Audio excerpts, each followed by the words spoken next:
Olá, eu primeiro quero cumprimentar você que está nos assistindo e dar início a um novo programa Debates Le Monde Diplomatique Brasil, em parceria com a TV PUC, com o canal universitário e com a TV dos Trabalhadores. Hoje nós vamos tratar de um tema que diz respeito a todo mundo que se alimenta, que somos nós.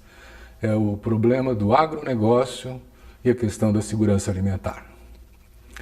Para discutir esse tema, nós convidamos 3 especialistas que estão aqui conosco. Muito obrigado pela presença.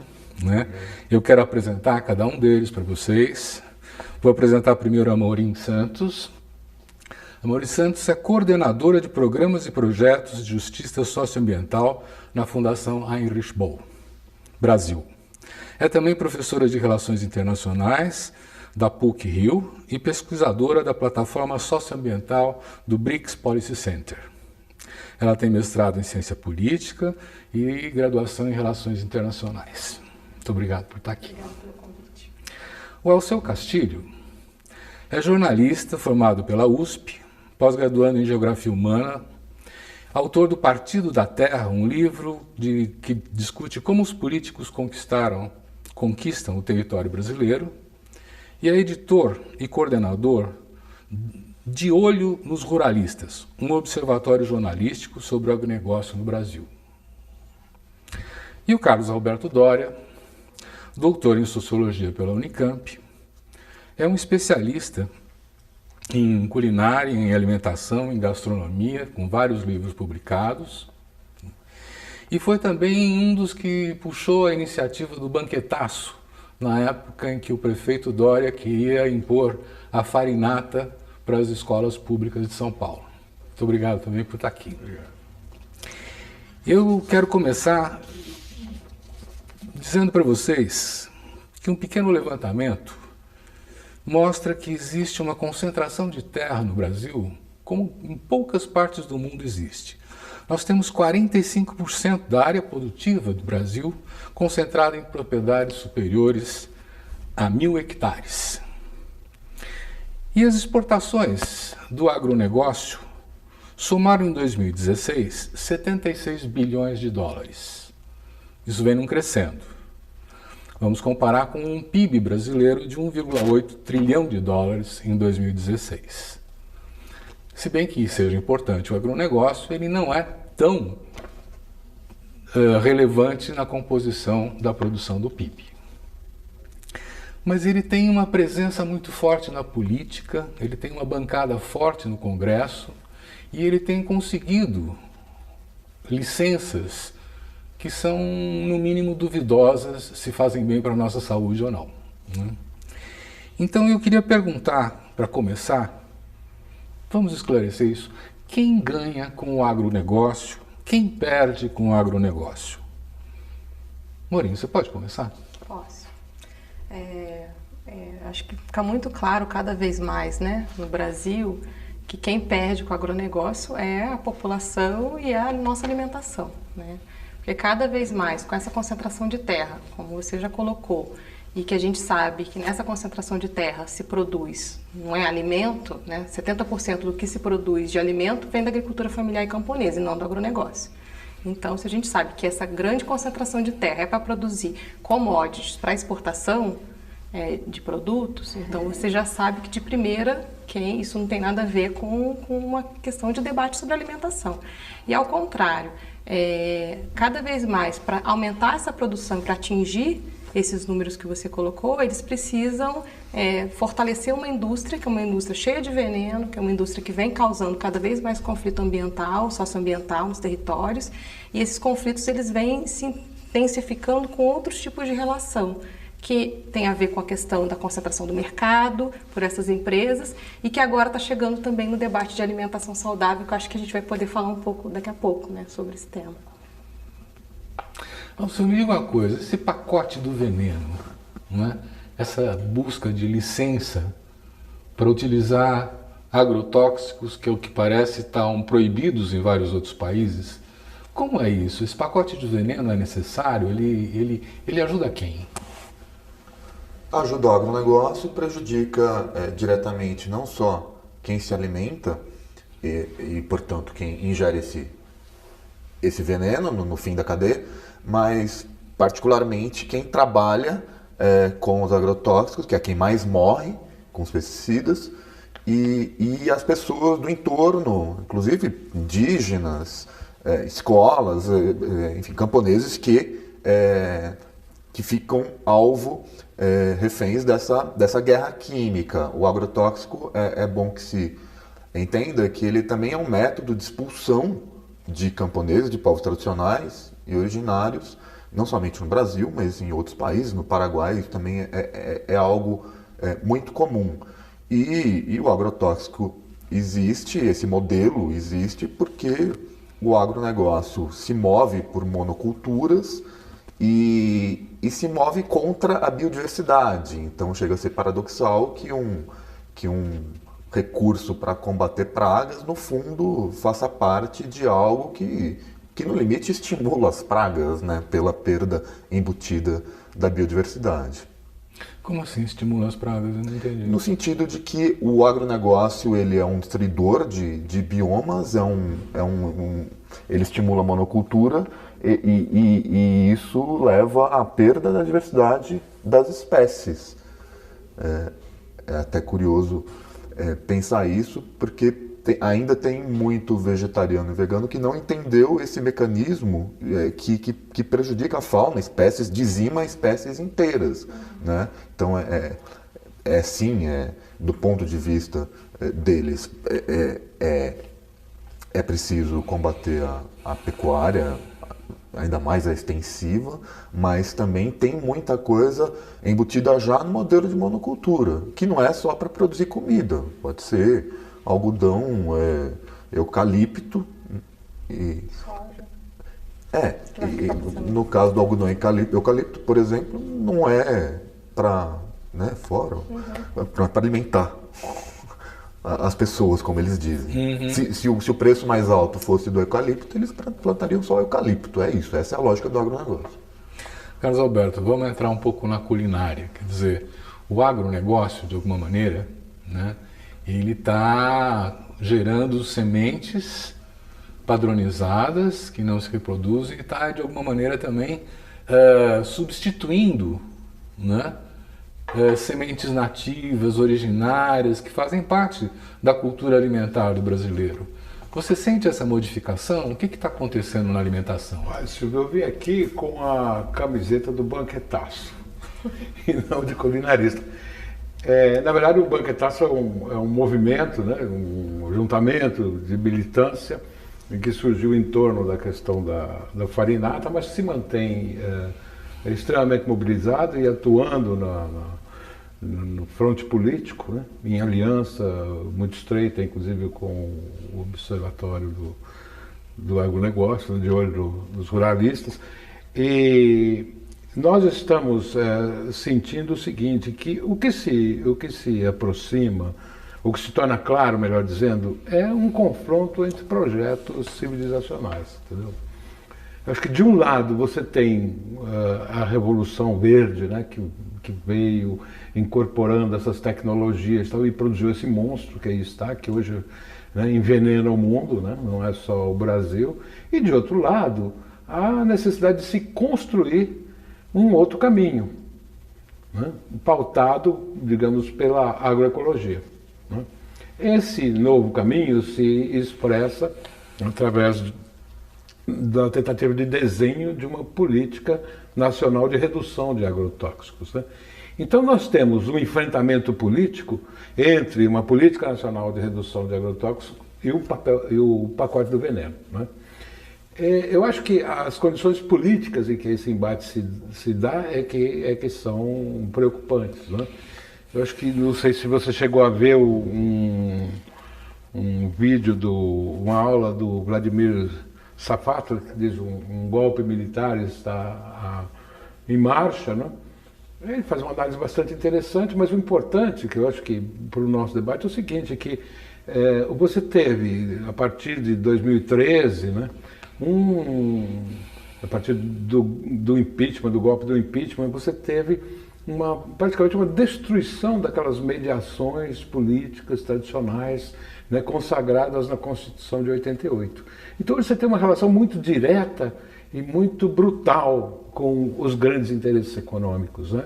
Um deles é o agronegócio, né? Quer dizer, a bancada ruralista é um negócio impressionante, né? Eles têm 261 parlamentares, né? Se organizam quase como um partido. E eu tive a oportunidade de assistir os debates em torno do pacote veneno, né, na comissão técnica. Eles são um rolo compressor. São um rolo compressor, quer dizer, não há discussão, não há dúvida, né? Então, o que significa essa capacidade de imposição que eles têm? Eu acho que é isso que nós temos que procurar analisar. Eles vão nos impor esse pacote do veneno e o que isso significa em termos de saúde humana, o que isso significa em termos de exportação também, não é? Porque você tem uma conjuntura mundial que você deve considerar que essas indústrias que produzem agrotóxicos estão interessadas no Brasil porque estão perdendo o mercado chinês, por exemplo, né? A China está colocando uma série de restrições à produção com o uso intensivo de agrotóxicos, né? E, por outro lado, há um mercado mundial também, europeu, americano, que rejeita crescentemente produtos envenenados, digamos assim, né? Então, a própria posição, né, do agronegócio no mercado internacional é uma coisa que tem que ser discutida.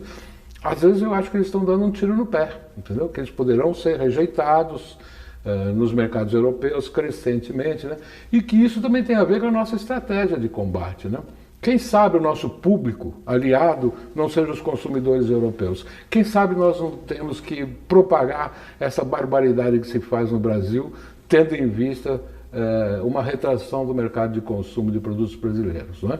Então, eu acho que todas essas coisas estão em causa hoje por causa dessa, digamos, dessa desmontagem do Estado democrático a partir desses golpes apontados. Agora, eu acho que a gente precisava esclarecer o nosso telespectador, né?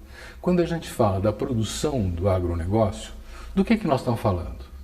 Milho, soja, algodão, não é isso? Né? Que em muitos casos serve para quê? Para alimentar gado, para alimentar porcos, né? No exterior, coisas assim.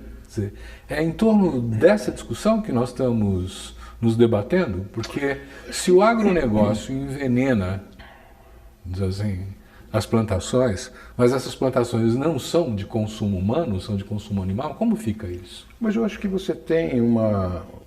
Você quer falar? Não, mas pode continuar. Não, acho que você tem uma coisa que todas essas questões estão ligadas. Enquanto você tiver uma fronteira agrícola no país, então você tem o desmatamento, né? A mineração, o desmatamento, o massacre de índios, né? de poceiros, etc., né? O avanço da soja, do gado. Atrás da soja vem as esmagadoras de grãos. Essas esmagadoras estão hoje já ali no norte do Tocantins, por ali, né? E elas produzem ração, daí vem os porcos, vem os frangos, né? Então há toda uma cadeia que se organiza em torno da soja, do milho, da soja e do milho principalmente, né? E você tem um componente novo que é a saída pelo Pacífico. Da produção lá do norte, você tem hoje uma saída pelo Pacífico que aproxima essas regiões produtoras brasileiras do mercado como o chinês, né? Então você vai ter uma dinâmica espacial também que está mudando a base dos interesses do agronegócio. Não sei, você quer dar uma opinião também? Então, bom, primeiro que é verdade que boa parte da soja, dos grãos vão para alimentar porcos, animais como um todo, mas não só. Isso é uma coisa que precisa ser desmitificada também, porque a soja está presente em muita coisa na nossa alimentação, em alimentos processados, o próprio óleo, não é a porcentagem que muita gente imagina, ainda que seja significativa.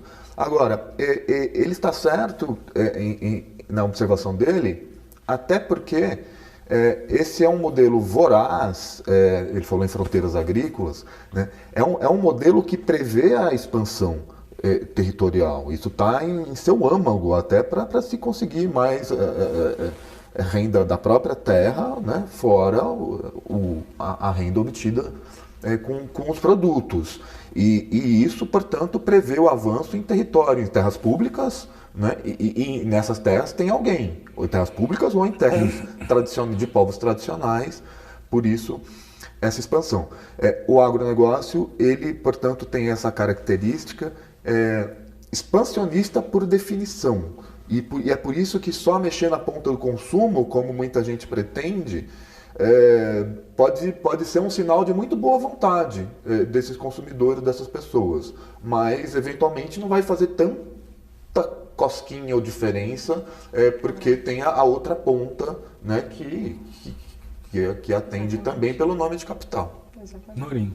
Não, acho que desse ponto do agrotóxico é exatamente isso. Apesar de tem um lado, tem as commodities para exportação, tão conectadas com a cadeia da pecuária, e isso é importante, porque acaba que depois isso volta de novo para a alimentação. Então, ainda que você não vá comer soja, esse milho transgênico, um D ou algo que possa também fortalecer essa cadeia de ração, isso também é utilizado. E no Brasil, você não, no bovino não, porque você tem muito mais gado diferente, né, do que tem na Europa, na China. Mas em relação a aves e a porco, você utiliza bastante ração. Então isso acaba também alimentando o mercado interno. E por outro lado, são esses subprodutos da soja, né, que você acaba utilizando para os alimentos que as pessoas consomem, os processados e ultraprocessados. Então o veneno ele vai vir de alguma forma.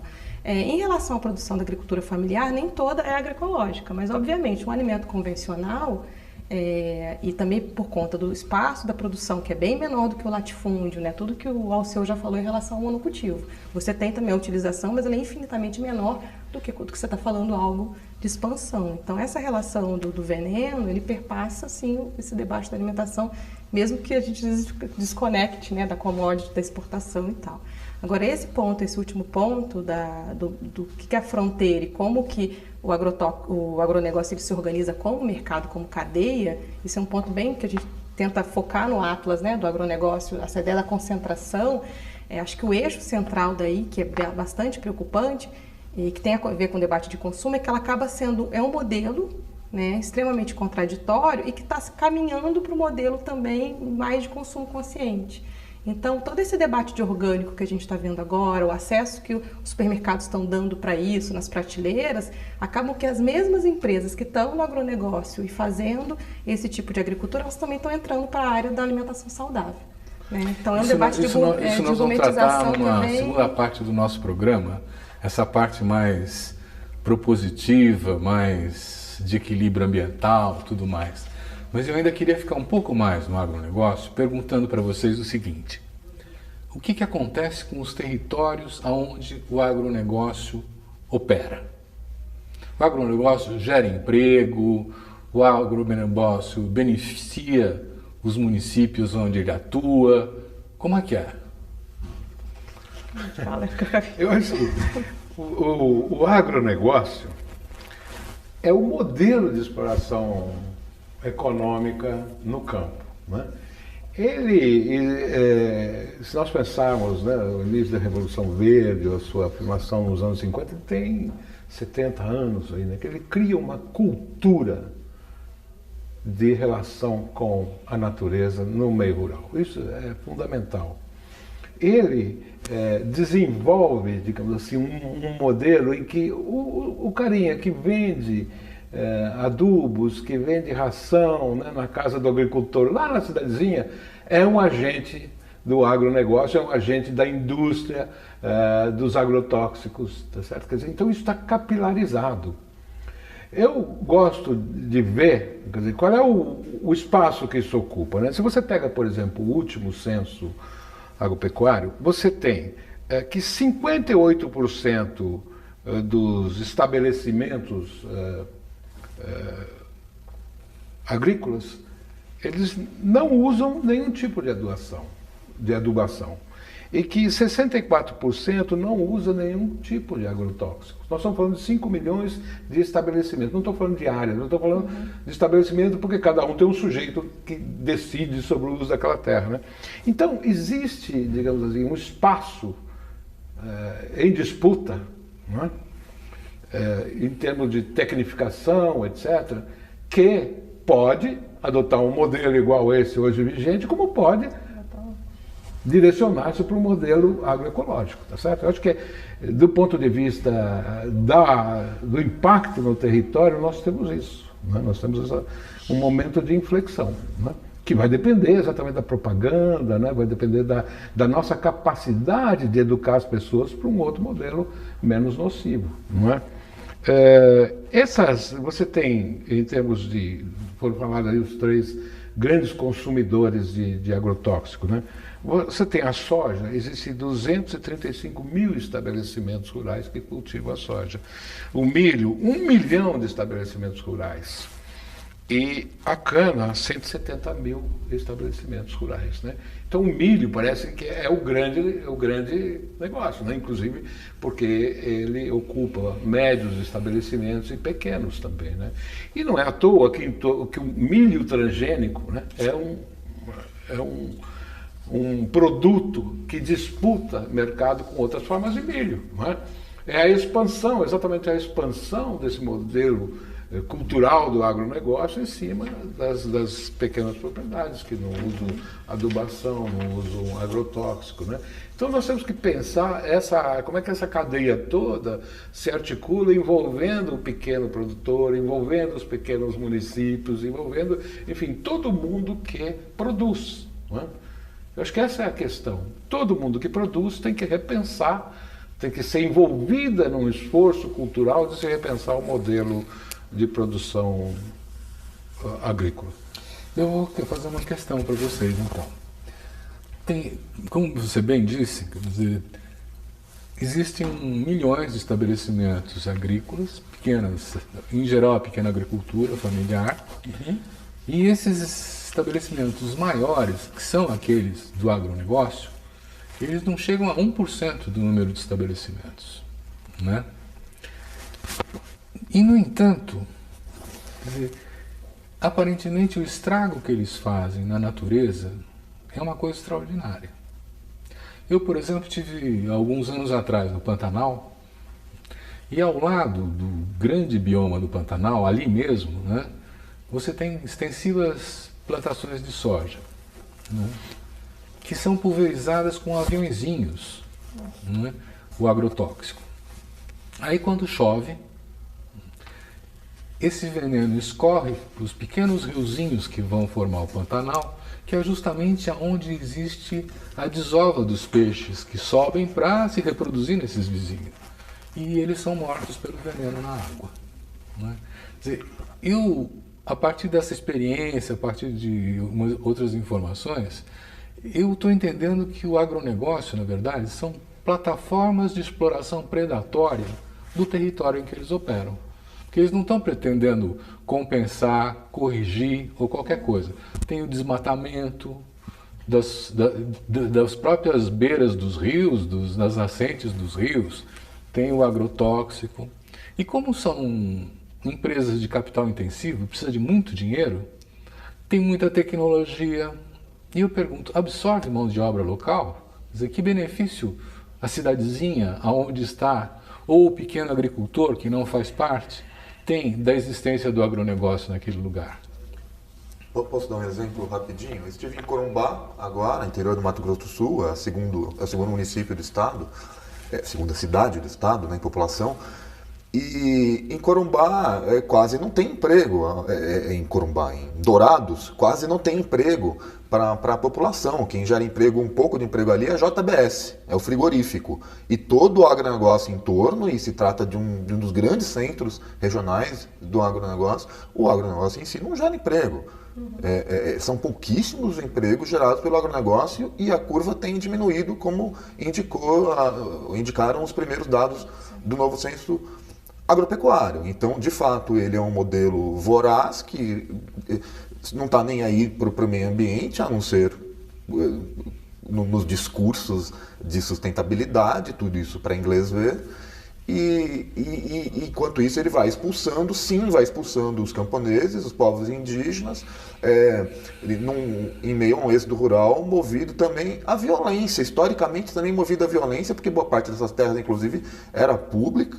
Então, se trata de um fenômeno de corrupção pouco percebido pelas camadas médias da população.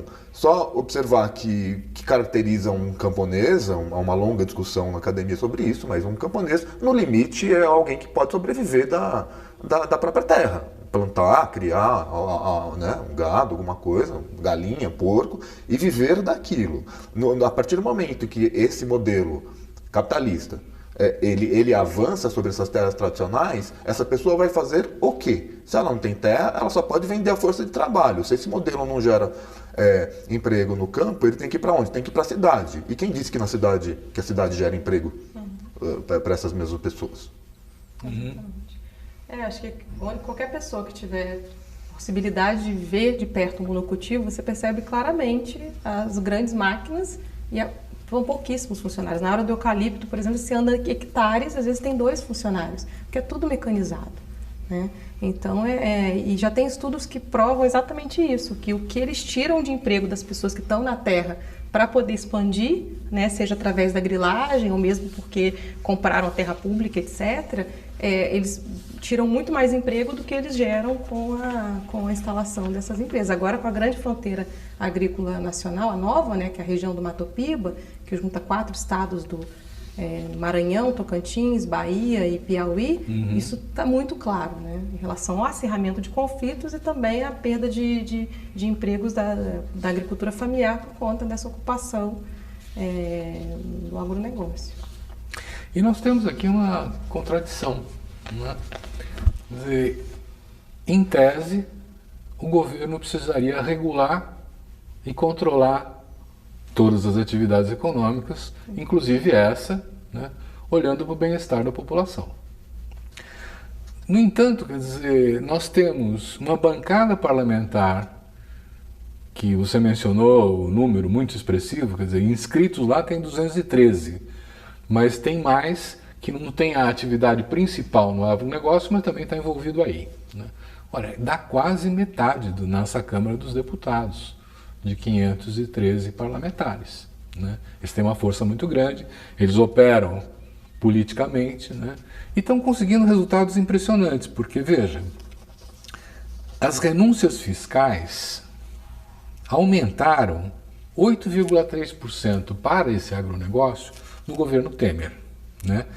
Isso quer dizer que o governo deixou de arrecadar 26 bilhões com esse setor em 2017. E tem uma promessa que essa isenção fiscal cresce, né? 26 em 2017, 29 nesse ano, 33 bilhões no ano que vem. Ou seja, eles estão operando de uma maneira a aumentar os seus lucros e retirar o imposto que vai financiar as políticas sociais. Eu estou com uma questão, quer dizer, como que é a relação do governo com o agronegócio e como deveria ser? Porque hoje o nosso ministro Brailo Maggi, nosso deles, né, quer dizer, o ministro da Agricultura, ele é do agronegócio, né? Então, não, mas eu acho que é isso. Nós temos que pensar nas consequências do golpe. Essa função que você atribui ao Estado de regular, acabou. Eu acho que isso acabou. Quer dizer, o modelo neoliberal, né, o modelo econômico neoliberal é de total retirada do Estado. Portanto, essas relações sociais entre proprietários, né, e trabalhadores vai ficar muito crua. Muito crua. Né? Quer dizer, já é um absurdo um sujeito ligado ao agronegócio como o Brailo Maggi ser ministro da Agricultura, né? Antigamente você tinha no Ministério do Desenvolvimento Agrário que olhava os pequenos, etc. Nem isso mais tem. Quer dizer, então esta nudez, né, das relações de poder é o cenário político com o qual a gente tem que lidar. Não é? Você tem um inimigo da democracia instaurado do centro, no coração do poder. E os seus interesses não são interesses diferentes da indústria. Aliás, o agronegócio é a industrialização do campo. Tá certo? Então você tem a parte disso aí, desempregados, proletarizados e pequena agricultura. Não é? Então, o nosso problema É controlar o poder dessa gente, porque tem um potencial destruidor enorme em termos da saúde humana, em termos do meio ambiente, isso está comprovado pelas ações todas, né? Quer dizer, o horizonte imediato do lucro os coloca em confronto com as leis naturais, em confronto com as conquistas sociais, né? Então o nosso problema é hoje controlar essa força exacerbada e que está instalada no coração do Estado brasileiro. Eu acho que tem um elemento que é importante destacar disso, é que isso ficou acirrado nos últimos 2 anos, porque é isso, né? O governo que não existe, né? Você tem isso, na verdade foi tomado de assalto, mas é um processo, né? O fortalecimento desse setor do agronegócio, ele vem aí dos últimos 15 anos, né? Então não dá para negar isso. E isso é um elemento que acabou, que eu acho que a gente viu o agronegócio aí, o Alceu pode falar melhor do que eu, que tem um lado que é uma galera tal da Revolução Verde 2.0, que é esse pessoal mais ligado a partes de biotecnologia, da maquinaria mais pesada, de tecnologia, e tem o ruralismo antigo também, que a gente percebe isso claramente nessas votações aí nas comissões, assim, são coisas aberrações. Você pega um livro do Otávio Iane da década de 70 e lê agora, é exatamente isso, não mudou, é exatamente a mesma galera. Né?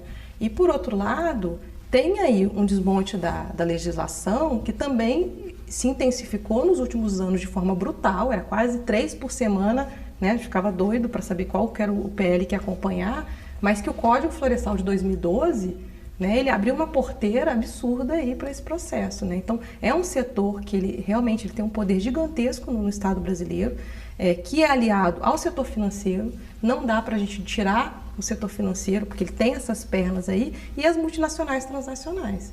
Porque se você pega o setor de semente, pega o setor do veneno, pega o setor de maquinário, pega o setor de transporte e muitos outros, que essas grandes transnacionais também elas são fundamentais para fortalecer o poder que esse setor tem aqui no Brasil. Né? Nossa, eu quero falar algo sobre isso.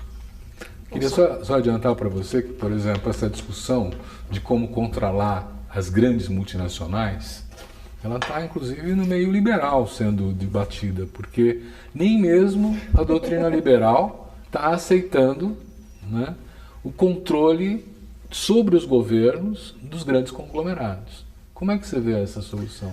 Bom, primeiro procuram-se liberais autênticos. Eu até discordo dele no sentido de que o caminho é só para o Estado mínimo. Não, é para o Estado mínimo para direitos sociais e tal, para trabalhadores.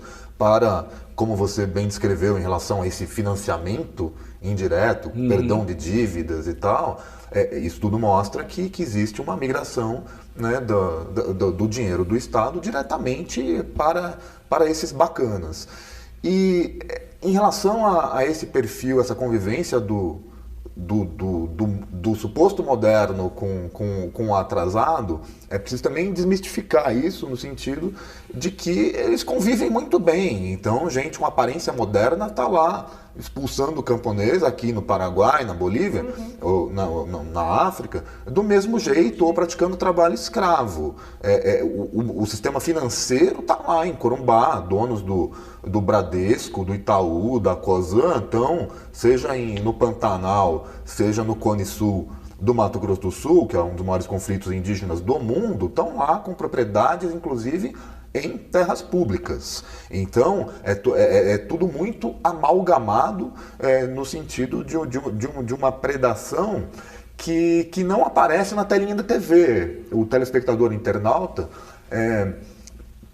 provavelmente já percebeu que a campanha Agro é Pop, ela é uma farsa, é uma tentativa paradoxal de romantização cínica, né? De romantização de algo que absolutamente não é romântico. Porque você destruiu o bioma ali, gerou pouquíssimos empregos, expulsou todo mundo que a gente está falando aqui. Então, só que as pessoas aparecem alegres e tal, como se fosse uma coisa idílica, sem a vantagem do idílico, que é ter pelo menos uma natureza, né, ali, né, bonitinha. Só uma coisa, você disse que não concorda comigo no quê? Eu não entendi.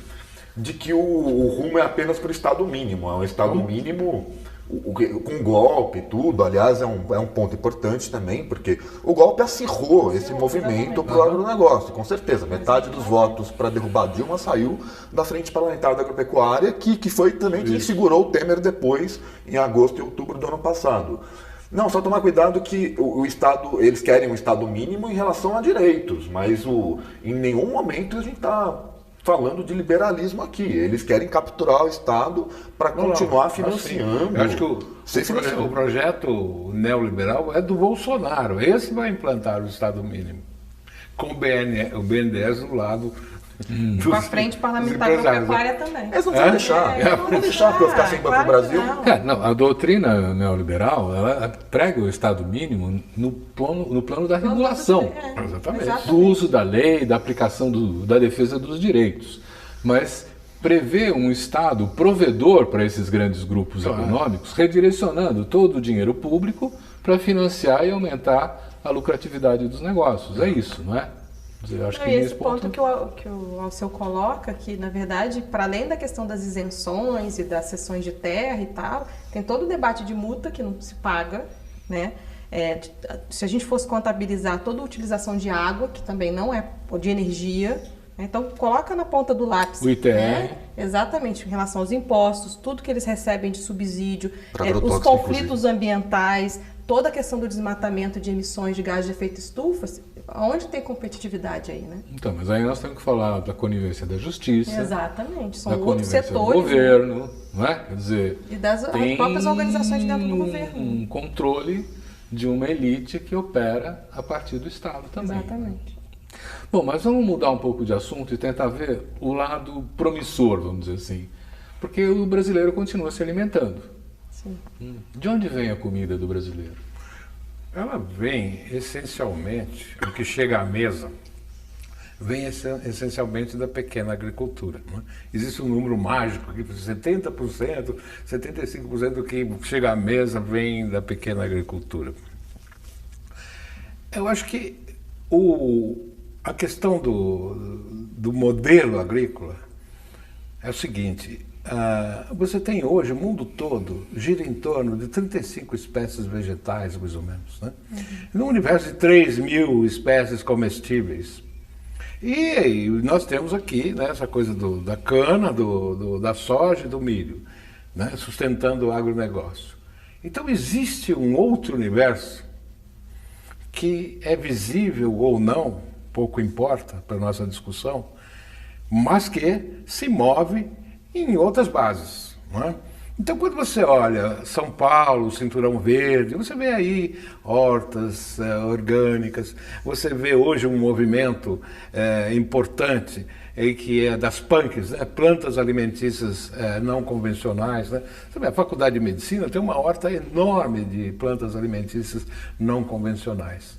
O que eu quero dizer com isso é que vai se tecendo uma nova cultura alimentar. Não é? Essa cultura vai se desenvolvendo nos centros urbanos, vai se implantando em certos núcleos rurais, não é? E o que nós tentamos fazer? Exatamente conclamar esta força em torno de uma política nacional de redução de agrotóxicos para que esta cultura nova alimentar possa se expandir.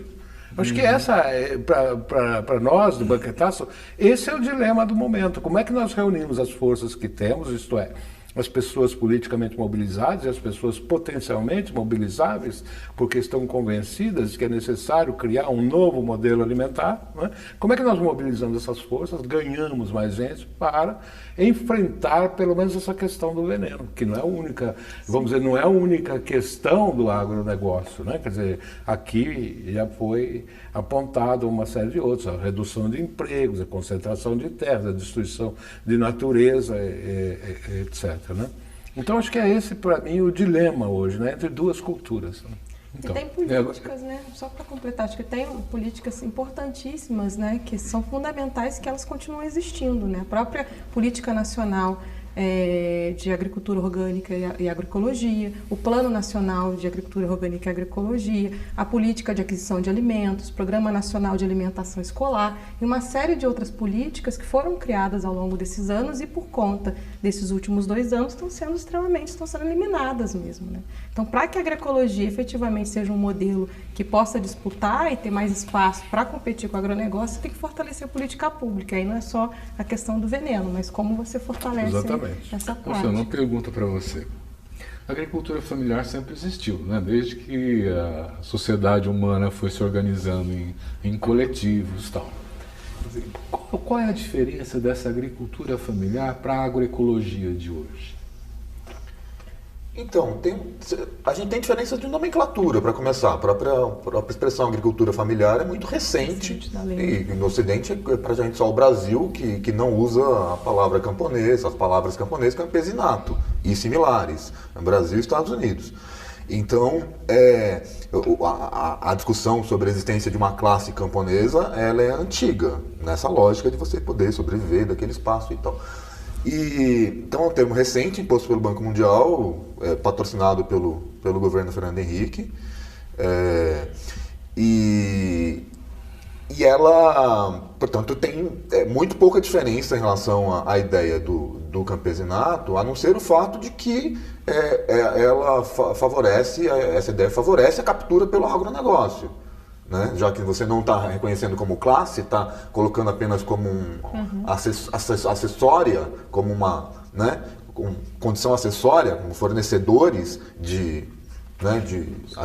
no limite de mão de obra também, né? Os avicultores explorados, pequenos produtores de qualquer coisa, explorados, de cana, de soja. E qual foi a outra palavra que você falou? A diferença de agroecologia com a agricultura familiar.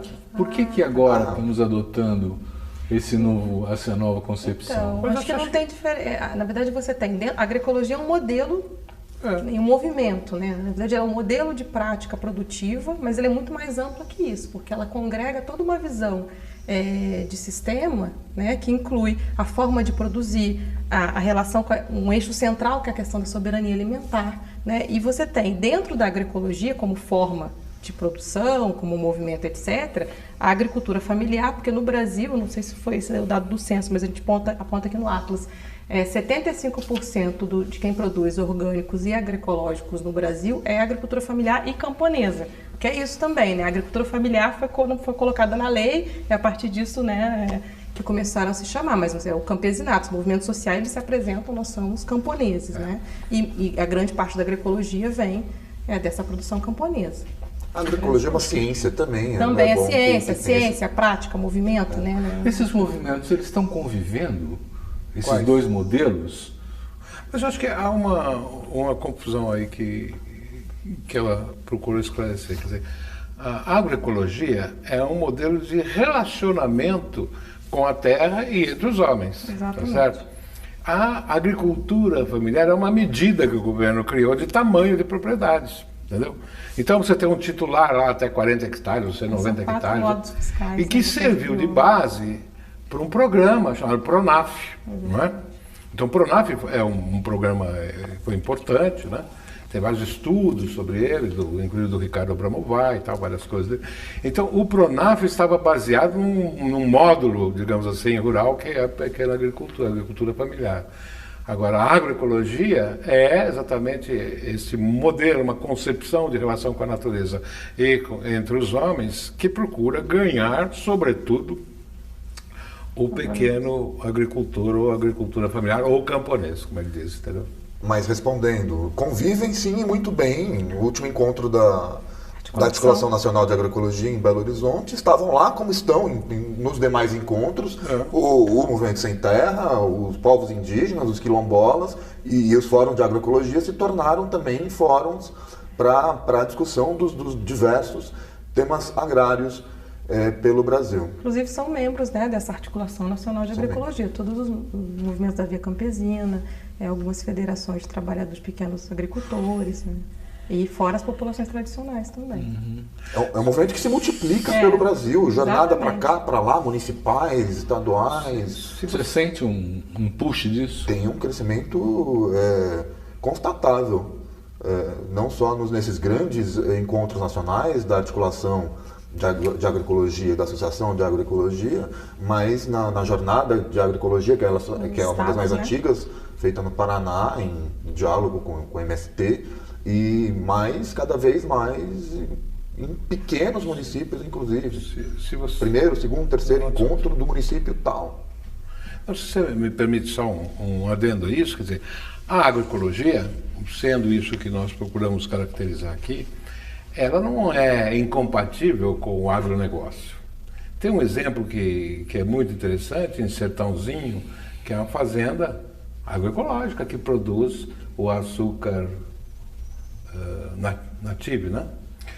Essa fazenda procura usar métodos agroecológicos de produção de cana, né? Com uma redução de consumo de agrotóxicos em 75% em relação ao modelo convencional, né? Então existe um movimento no sentido agroecológico, nessa direção que a agroecologia aponta, que alguns empresários do grande negócio também aderem, entendeu? Quer dizer, isso é importante, a gente observar essas poucas experiências, especialmente para esclarecer um ponto que o agronegócio sempre esgrima, né? Não, que é a produtividade rural, né? Quer dizer, na medida que você tem um agronegócio com práticas mais limpas, você pode, de novo, discutir essa questão da produtividade, que, no fundo, se remete àquela ideia malthusiana, né, que vai faltar alimento para uma população tão grande. O que me parece que não é verdade, inclusive porque nesse processo todo, né, do agronegócio há muito desperdício, né? Quer dizer, hoje se supõe que na cadeia toda alimentar, do campo até o prato, você perde aí 30%, 35% da massa que foi produzida, né? Quando você vai comprar uma beterraba no supermercado, faltam as folhas da beterraba, né? Que são comestíveis, né? Ficou por aí, né? Então isso é um desperdício dentro dessa cadeia do agronegócio, né? A gente podia pensar também numa dimensão do que são os circuitos curtos e os circuitos longos de produção e consumo, né? Sim. Porque, por exemplo, a soja que vai para a China, ela precisa de investimentos brutais, ela precisa de silos de transporte ferroviário ou de barco, e depois ela vai para um navio e ela chega lá no final do outro lado do mundo, né, consumindo energia, fazendo um monte de coisas. Se nós pensarmos o que cada comunidade pode consumir, que é a ideia, por exemplo, da merenda escolar com o hortifruti granjeiro em torno da cidade, você está falando de circuitos curtos de produção e consumo, sim, que não necessariamente combinam com as grandes multinacionais. Isso também está em questão nesses, sim, modelos? Eu acho que tem um ponto que acho que não é de consenso dentro do movimento agroecológico, como ele colocou em relação por um lado, a transição do agronegócio para a agroecologia. Eu acho que são dois modelos extremamente diferentes por essência, assim. A agroecologia, ela não pensa latifúndio, ela não pensa grandes extensões de terra, ela tem um foco na diversidade, então isso também diferencia até dos orgânicos, porque isso é só para chegar nos circuitos curtos, tá? Porque o orgânico, você pode fazer monocultivo de orgânico, você pode não usar veneno, você pode usar práticas, né, orgânicas do solo, de adubação, etc., e ele é orgânico e é considerado sustentável. Mas a agroecologia é muito mais ampla que isso. Então, dentro do próprio movimento, da prática, da ciência, não dá para dizer que uma produção é agroecológica se ela é só de cana, por exemplo, se ela é só de arroz, por exemplo, se ela não traz o elemento principal, que é a ideia da diversidade, e como essa diversidade, também a questão da como é que a escala vai combater a própria extensão de terra, ou se ela gera conflitos, né, de terra, ou se ela... Então, na verdade, é uma coisa mais ampla.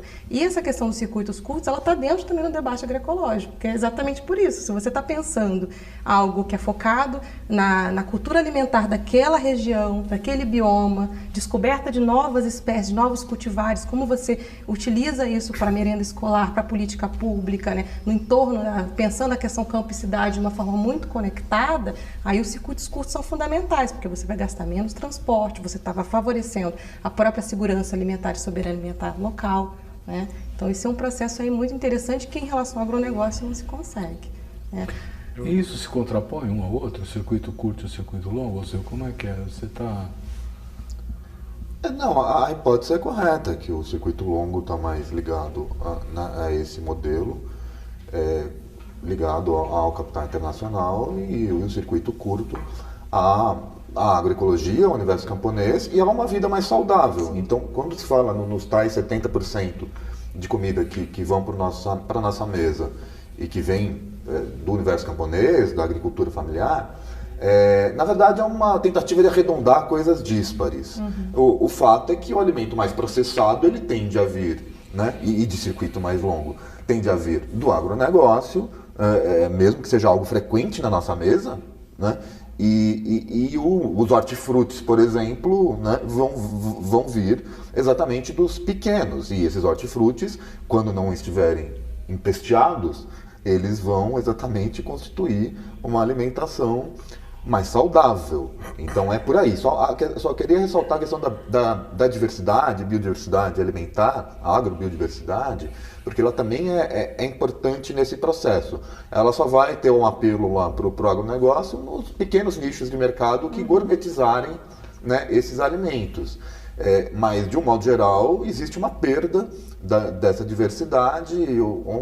Esses dias mesmo eu estava vendo uma exposição aqui na América Andina de batatas, né? Dezenas de espécies de batatas. A gente chama batata hoje praticamente uma coisa só, né? E aí não é uma batata menorzinha, é uma batata doce, né? E acabou. Acabou. O milho, as espécies de milho foram dizimadas no México, né? Está falando de milho e México na mesma frase. E isso vale para muitos outros produtos. E perda de biodiversidade alimentar vai significar também, em algum momento, perda da saúde, né? Essa monotonia alimentar não é bem-vinda para o organismo. Eu acho que só completando, essa coisa do circuito curto, longo, tem a ver com o que eu estava chamando de uma revolução do modelo, né, de alimentação. Os circuitos curtos só existirão baseados na biodiversidade natural, da biodiversidade étnica, não é? As pessoas, enfim, só vão se envolver em modelos de circuito curto de produção desde que haja uma institucionalidade disso, né? Quer dizer, você pega... Eu vou fazer uma pergunta para você continuar esse raciocínio, né? Eu tenho visto, por exemplo, em gôndolas de supermercado, uma pequena parte que é assim, orgânicos. Isso. Onde você vai lá e compra, e por ser orgânico, está suposto que não está envenenado. Claro. Quer dizer que tem um espaço para isso? Claro, eu acho que tem espaço para isso. Na medida que as pessoas vão se convertendo a essa nova cultura, como eu estou chamando, de maneira genérica, elas vão demandar esse tipo de produto. E alguém produz, não é? Alguém produz. Eu acho que à medida que essas coisas avancem, você vai criar um nicho de mercado de outro tipo, né? Eu acho que o modelo futuro vai ser um modelo misto, um modelo alimentar misto. Vai ter a coisa do agronegócio, vai ter a coisa né, da agricultura familiar, né, agroecológica, etc. Há mercado para tudo isso, né? O misto será baseado em nichos, né? Agora, o que eu tenho a impressão é que por exemplo, você falou do comércio, né? Tem ali no supermercado. Mas também, você sabe que quando o supermercado chega numa cidadezinha pequena ou média, ela destrói essa biodiversidade, né? E destrói também lugares distantes, né? Está de costas para a produção local. Você vai em supermercado em Belém, tem maçã, tem pera, tem raio, que o Parta não tem um açaí, não tem não sei o quê, não tem frutas, né? Não tem bacuri. Então, essa dinâmica, né? É que está em discussão. Quer dizer, nós temos que ter consciência do que um caminho implica e do que outro caminho implica. Mas eu só queria contestar um pouco o que ela falou em relação ao agronegócio agroecológico, digamos assim, né? Eu acho que se nós vamos discutir uma política nacional de redução de agrotóxicos, nós temos que buscar aliados em todos os lados, inclusive em grandes empresários rurais. As vantagens, né, da maneira como essa usina produz o açúcar, a cana, são claras. Tem vídeos na internet que mostram lá o Leontino mostrando as implicações disso. Eu acho que a gente tem que reforçar isso, porque exatamente o inimigo é aquele que se contrapõe a esse esforço, inclusive tecnológico, de você poder fazer uma alimentação limpa, né? Porque na outra ponta, né, do uso do agrotóxico, você tem um aumento de câncer, aumento de uma série de doenças, isso aqui, né? Então, quando nós estamos falando dessa limpeza, nós estamos falando de afastar esse mal, né? E isso é uma obrigação de todos que têm consciência que o veneno produz isso lá no ser humano, seja por pulverização de aviãozinhos, seja por manipulação inadequada de um simples jardineiro, né, como foi o caso lá do americano contra Monsanto, né? Quer dizer, então nós temos que levar esse risco ao mínimo possível. Nós estamos chegando já ao fim do nosso programa, diz que passa rápido mesmo, né? Eu queria pedir a vocês dois, porque você acabou de externar a sua visão, né? Um pouco de utopia, um pouco de desejo. Como é que vocês imaginam que a gente possa caminhar nessa luta por assegurar a soberania alimentar? Ao seu. Bom, primeiro, oferecer, consolidar o direito à terra, sem expandir o direito à terra, né, colocar os meios de produção na mão do camponês, do agricultor familiar, não vai sair nada. Se continuar somente nas mãos do agronegócio, a gente não vai ter essa diversidade, não vai ter essa segurança alimentar almejada. Então, a questão passa sim pela reforma agrária ainda, né? E que bom que passa, ela está prevista, ela é tomada pelos paranoicos como revolução agrária, não é revolução, é reforma, é uma coisa adotada pelo capitalismo e o Brasil está muito atrasado em relação a isso. A gente, no fundo, não teve uma reforma agrária efetiva ainda. O que existe agora no governo Temer, aliás, é uma contra-reforma agrária, porque você está dando os títulos para as pessoas pobres e esses títulos vão parar, né, nas mãos dos mais ricos. Então, a utopia, ela passa, sim, pela desconstrução do agronegócio e pela valorização dos outros modelos. Exatamente. E da distribuição de terra. Exatamente. Então, trazendo a reforma agrária, você procurando de onde que vem a sua comida. As pessoas têm que se perguntar de onde que vem aquilo que eu como. Fortalecer as feiras, né? As feiras agroecológicas estão crescendo no Brasil inteiro, nas capitais e em outras cidades também. E fortalecer esse espaço de comercialização dos produtores camponeses, né? O MST está com várias lojas do Armazém do Campo, o MPA tem o Raízes do Brasil, tem a Cesta Camponesa. Então, é possível você se alimentar. Ainda, claro que você tem desertos alimentares no Brasil, que é difícil você acessar e cada vez mais tem que ter política para isso, mas para quem mora onde já tem que se buscar e correr atrás. Eu acho que também isso vem crescendo, ainda que não tenha política pública fortalecendo. Então, acho que existe também uma corresponsabilidade do próprio consumidor para correr atrás.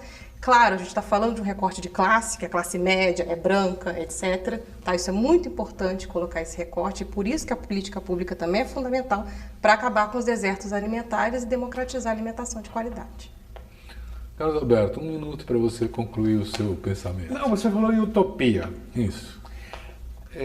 Eu acho que a utopia é aquilo que nós ainda não alcançamos, né? Então, eu acho que esta coisa da redução de agrotóxicos, da política nacional de redução de agrotóxicos, é a utopia que nós estamos procurando desenhar, né? Banquetaço e outros grupos, né? Como é que essa utopia, vamos dizer, ocupa o espaço político, né? Isso nos enfrentará com o agronegócio, é uma luta longa, não é? Agora, pessoalmente, eu acho que lá na frente o dilema é o seguinte: socialismo ou barbárie?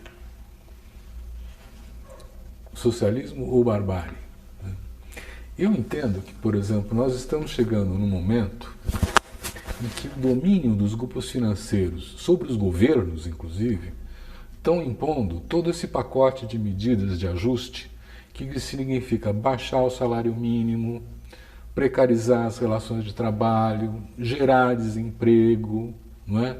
Quer dizer, tem todo um conjunto de medidas que para mim sinalizam que seja barbárie hoje em dia. Eu também acho. Ou seja, a contraposição disso seria um esforço de organizar a sociedade de tal maneira que ela possa impor um outro padrão no campo da democracia, né, para a mudança desses modelos.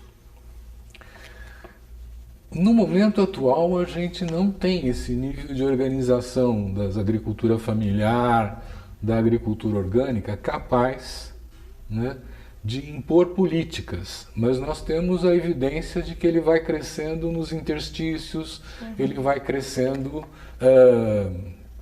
mesmo contra as políticas, né?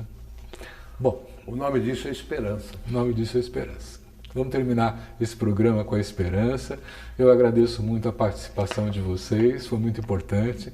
Agradeço também àqueles que nos acompanharam nesse debate e vamos aguardar o próximo. Muito obrigado.